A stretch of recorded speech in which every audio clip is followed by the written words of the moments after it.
Il semble étrange, si ce chiffre est réel, rétorque pour sa part l'historienne Georgette Helger, que la presse française n'ait pas mentionné de tels troubles.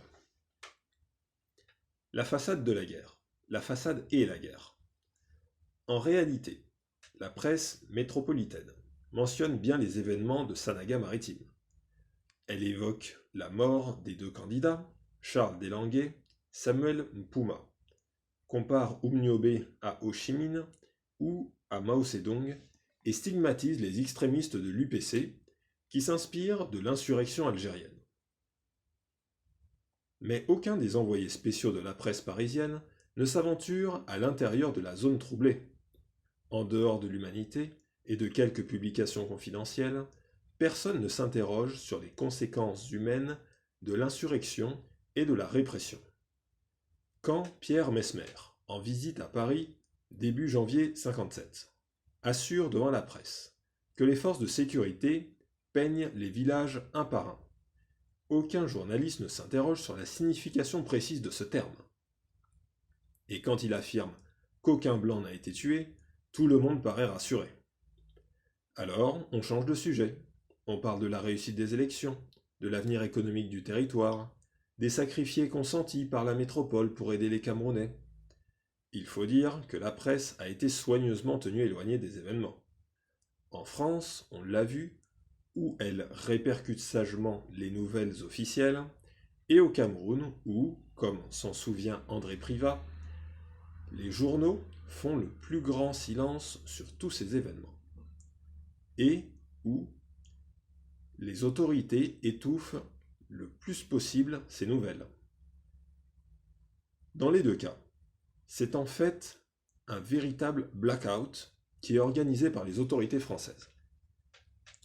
Lorsque, en France, l'étudiant upéciste Castor Ossende Afana lance dans le journal de la FEANF, dont il est le directeur gérant, une vive critique de la répression française au Cameroun, le journal est saisi, et il en va de même au Cameroun lorsque le journal catholique, l'Effort camerounais, émet des réserves sur la version officielle.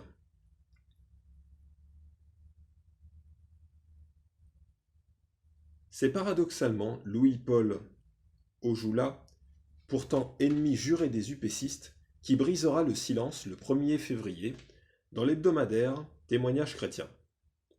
En dépit du blackout total qui est jeté depuis plusieurs semaines sur les événements graves de la Sanaga-Maritime, la vérité ne peut pas être indéfiniment camouflée, écrit-il. Avant de s'essayer à l'estimation des victimes de la répression, je m'en tiens pour ma part aux estimations que me fournissait, avant mon départ du Cameroun, un haut personnage camerounais qui venait de traverser le pays Bassa. Il estimait qu'à cette date, 10 janvier dernier, la répression exercée sur différents points entre Edea et la limite de Yaoundé avait déjà causé près d'1 millier de morts. Mais l'ancien ministre et ancien président de l'ATCAM est sans doute trop aigri et mu par quelque vengeance depuis qu'il a perdu tous ses mandats pour être pris au sérieux. Pour la presse parisienne, au contraire, les élections du 23 décembre sont une grande réussite.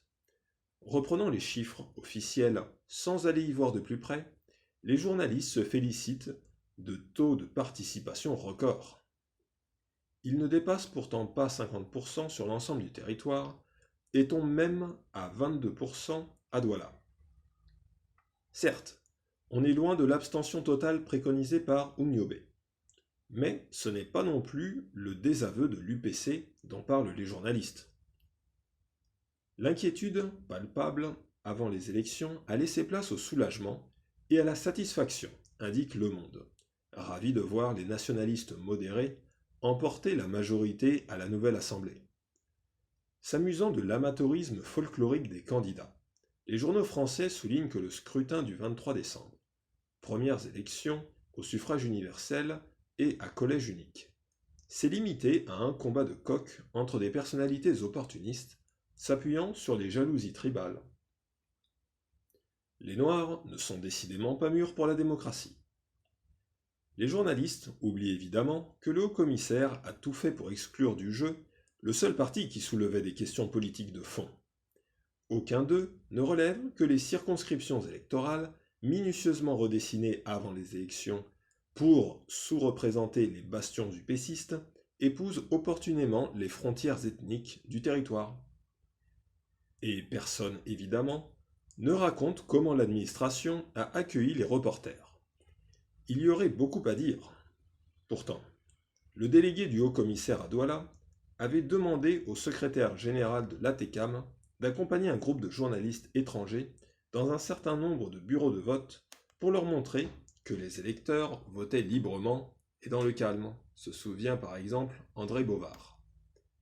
Le circuit et les horaires avaient été soigneusement planifiés et des forces de l'ordre avaient été discrètement réparties tout au long du parcours, prêtes à intervenir en cas d'incident ou de retard intempestif.